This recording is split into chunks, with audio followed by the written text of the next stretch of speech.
Welcome to Hacked, the series where we discuss feats, speed, and hacks. And the topic of the day is the much anticipated power of Kurosaki Ichigo. This episode in particular is a continuation of where we previously left off in the Agent of Shinigami arc, and now we tackle the Soul Society. It features the story of Ichigo and the other Soul Reapers battle to stay true to their souls. And the Soul Society arc follows Rukia's retrieval and announced death sentence due to giving Ichigo her powers to protect his family. He is someone who can never turn on a friend, rises again after suffering a crushing defeat against Byakuya, and follows through grueling training in order to bring her back. But this retrieval arc is not without its twists and turns. The crew must each overcome their respective trials and tribulations, with some coming at great sacrifice in order to bring her back. And even in victory, there is still so much to lose, and so even more to protect. In the previous part, we used this map comparing Yokohama to Karakura Town in order to scale Uryu's arrow speed, and by virtue of the goddess of this arc outscaling Uryu even in their pre-Gented Kaijo states, we were able to get sub 4th seat tier characters at the time like Ichigo, who gets much stronger throughout the mini training arc to hypersonic speeds, and his AP during the Agent of Shinigami comes from him destroying Bakudo 99 and performing the first unnamed Getsuga Tensho in the series, vaporizing a very large chunk of rock. The same Getsuga, which has been shown to vaporize on contact as well as create spiritual pressure like steam, seems to make the idea of vaporizing more consistent. And to add to this, we see that steam rolls off Byakuya's arm on contact with Getsuga Tensho, and that Ichigo's Reiatsu itself burns and vaporizes the air. So he should be small city level before continuing his training with Urahara. Now, if you want more content like this, please do not forget to drop a like and subscribe if you enjoy. Let's get back to the video. Now for the Soul Society arc. Beginning with speed, what I consider to be one of the better scaling methods during this arc is the feat performed in the Toshiro Gin fight, in which Toshiro is able to dodge Shinso for mere millimeters from his eyeballs. What makes it so impressive, even if we're going to only use the average thrusting speed of a spear, is the inherent range of motion that would have been necessary for Toshiro to come out of this attack relatively unscathed. Not only was Toshiro crouched and tilting towards Gin, he also had to react to a downward diagonally facing Shinso, which we know had its core set for Hinamori behind him, and since the human neck's extension range of motion is only 45 to 70 degrees, it should have been theoretically impossible for Toshiro to simply get out of this attack with just an eyebrow graze without continuously rotating both his neck and his back to the point in which we saw in the manga where it was now pretty much parallel to the ground. So when considering his previous point in perspective, Toshiro's whole body should have rotated around an obtuse arc roughly 100 degrees if not more, and due to the sheer distance that he's moving in respect to Shinso, this feat even on the low end should be anywhere from hypersonic plus to high hypersonic and likely far higher. And with Toshiro not being a particularly impressive captain during this arc, with him being the only captain to still have a Bankai that's incomplete as well as various other implications, this serves as a basis of consistency for our next method of scaling in what I like to call the Kamitachi meta. During the Byakuya and Renji fight, it stated that Senbon Zakura's blades are too fast for the eye to see, meaning that they would be subsonic. A lot of people tend to misinterpret this statement by arguing that the Senbon Zakura is merely just too little to follow and that's why it's hard to see, or that it's based on the idea that the petal aesthetic comes from catching the light as they rise. However, not only is this reinforced by Byakuya, Renji in an attempt to demonstrate his speed reaffirms the fact that he indeed can see every single one of these blades merely because he is now fast enough. With this in mind, this brings us to the legend of the Kamitachi. The Kamitachi is a title given to the ultimate and strongest projectile weapons master in the Soul Society, and it's originally based off the Sickle Weasel, which was a mystical entity in Japanese folklore who was able to slash its victims faster than they could perceive. It is stated during the second volume of Spirits Are Forever With You that the previous user, Azashiro, who first had this title, was going to relinquish it to Byakuya. However, Byakuya did not want to be associated with Azashiro, implying that he is the overall superior projectile weapon master as opposed to the current owner of the title. And hence, based on the fact that the title in and of itself is derived on the idea of speed being terrifying, and the fact that both him and Jidambo's brother have relatively similar Shikai abilities, which would therefore be used in functionally comparable ways, it's reasonable to say that Byakuya's Shikai should be faster than Jidambo's brother. We also see that when he talks about what makes him worthy of the title, when the title is relinquished to Uryu, Uryu demonstrates his speed and eclipses Jidambo's brother using his unbelievable arrow speed. What seems to be consistent with almost all interpretations, and more importantly, Byakuya's interpretation, is exceeding the eye's smooth pursuit velocity, which as its name suggests, is the ability for the eye to smoothly or coherently track a moving object from one side of its peripheral to the other. And thanks to the fact that Renji is in the shop, using some angst-sizing, we can reaffirm that it is indeed consistent with the subsonic tier used on Versus Battle or any system you subscribe to. With that speed, we can calculate the infamous feat of Ichigo swatting away Byakuya's Senbon Zakura Kageyoshi in his Bankai when Kageyoshi's speed is doubled, and it gives us a very nice high hypersonic plus feat for Soul Society arc Ichigo. For further consistency, we have characters like Orihime, who is drastically weaker than Ichigo, reacting to highly pyrokinetic and explosive grenades with her Santen Genkeshun, which once again reaches the high hypersonic tier. And last but not least, when it comes to speed, we have the Soul Society arc dialogue statement. Is it a valid lightning speed statement or is it not? Well, according to this JLPT grammar and translation breakdown, it most consistently states that Ichigo chases after Byakuya with lightning fast speed like thunder. When thoroughly reviewing the Japanese, particularly Raiko no Gotoki Shinsoku,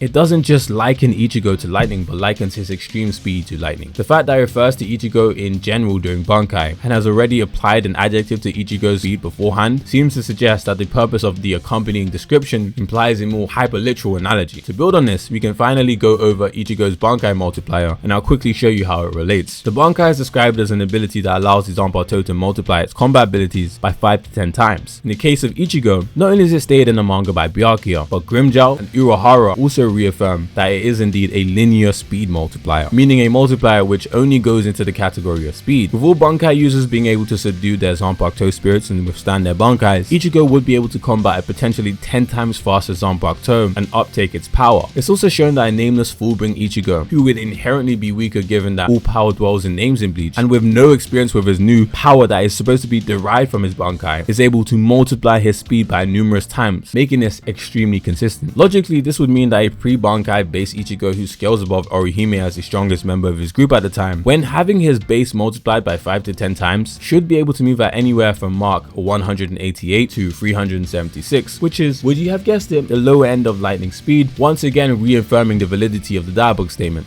AP is where things get a little bit more complicated because it requires us to know the size of the Seirite. Now, there has been much debate over the years about what's the best method of scaling the Seirite, with 3 options being statements only, display only, and a reasoned mix between the main options. A lot of the arguments revolving around artwork still unironically use artwork as a basis of argumentation, and they also fail to consider that Kubo over the years, and in part, the reason why Bleach is so iconic to begin with, something that has been stated in multiple interviews, is that he pays very little attention to these decontextualized backgrounds as they distract from the true focus of his story, and Kubo is consistently shown and implied throughout various interviews to adopt a more minimalistic approach, prioritizing the minimum of letting you know that they're there if it's not the way that best conveys the moods. Kubo describes Bleach as a story that is supposed to be heard through the expressiveness of its moods and its characters rather than the noise. What's important to gather here is just how little data points when ruling out the many skewed by perspective and not to scale scans there are within the series. Another issue with a lot of these arguments against statements is that they often commit the fallacy of composition and assume that what is true for certain elements is true for the reality of the manga, an argument of which a true premise doesn't guarantee a true conclusion, and it's for that reason that I feel the shot with the most architectural complexity, blatant coherence between the statements, such as it taking almost half a day for Shinigami to reach the center of the Seirite, Toshiro being able to cast his Shikai, which spreads around 3 Ri, and it just being within a small subsection of his barrack, Mayuri's lethal poison also being able to go off without precaution, and also of course Yoruichi's statement. Its size is also supported by its portrayal in Thousand Year Blood Ball's anime, which is directed by Kubo himself, and this size will serve as a basis for my calculation as well as further calculations. As we all know, there are 4 equidistant gates surrounding the Seirite, each a 10-day walk from one another, and of course this would take around 40 days to cover its entire circumference. Using average walking speed, we can determine its circumference. I've determined that using rest doesn't make too much sense, considering that Yoruichi not only states that they're in a rush given the nature of Rukia's situation, we also have the added context of Gin as well as other Shinigami being alerted of their existence, and hence in her view the entire Soul Society. So taking rest would be an uncharacteristically dangerous move. Another fact is that spiritual energy is stated by Kisuke Urahara to directly correlate to the responsiveness of the Kenpaku. With Ichigo's original disembodied soul struggling with things like respiration, this implies that with great spiritual energy, one can expect to have less difficulty maintaining the same physical and mental restorative processes prescribed by sleep, as the deterioration rate can be mitigated simply by having more energy. This idea is also supported by the fact that soul reaper physiology is fundamentally different from that of humans, with spiritual entities possessing unique organs, for example the Hakasui soul sleeve and the Seketsu chain that govern spiritual powers. We also know that it's way more difficult for a Fullbring to use their abilities as opposed to when people are soul reapers. Now you should also be aware that when Yoruichi is talking about how the execution date has been pushed up, we find out how long they were actually running through the Senkaimon. Every member of the group that Urahara sent through the Senkaimon spent 7 entire days running through, which is a significantly more endurance demanding and intensive yet relevantly similar activity activity than walking, and they had no visible signs of fatigue. If you read Bleach, you should be well aware that the Koryu is unstable without the presence of the Hell Butterfly, and that it is highly responsive and impervious to spiritual pressure. During a time where Ichigo still has no idea how to turn off his spiritual pressure, with him being a perpetual release Sanpakuto user and the large number of spiritual entities that make up the group, they would have had no chances to stop, let alone rest during their journey. And last of all, people forget that Chad, upon seeing Uryu's clothes get caught up on the Koryu, shows that he could simply just run and carry him for the remainder of the journey. And Ichigo, with similar lifting strength clashing displays with Jidambo, makes it seem even less likely that they would have reason to rest, given that they could simply just take turns to do so. Ichigo also fights in a Dangai to death for almost 3 months. I don't really think this is at all that ridiculous. And with that being said, we now have our Serite size, and using that we can calculate 2 feats. One by Komamura, wherein he makes a large slash into the Sokyoku hill, and the hole that Ichigo creates when he destroys the platform. For Ichigo, we get a result ranging anywhere from large mountain plus to island level, and for Komamura we get a very nice island plus result, to which Ichigo arguably scales to, given that Kenpachi could take on Shikai Tosen and Komamura simultaneously, and it even being implied that Byakuya is one of the stronger captains during this arc. So it doesn't seem too ridiculous a claim to state that Ichigo is probably island plus during this arc. And finally, we have relevant hacks to cover. Besides statistics amplification, Ichigo possesses analytical prediction as shown during his fight against Zangetsu when he's trying to get Bankai, and against Ikaku. He has low levels of matter manipulation that all Shinigami have to make reishi platforms. He has a resistance to mind, soul, blood, as well as various forms of biology manipulation granted by Soul Reaper physiology, and even existence erasure. Yes, if he has enough, he can erase you from existence. He also has a resistance to internal organ damage, durability negation, the ability to cause and resist paralysis inducement, both ability and power negation via this same overpowered ass Reiatsu based power system. Now if you enjoyed, be sure to drop a like and subscribe, and I'll see you guys next time.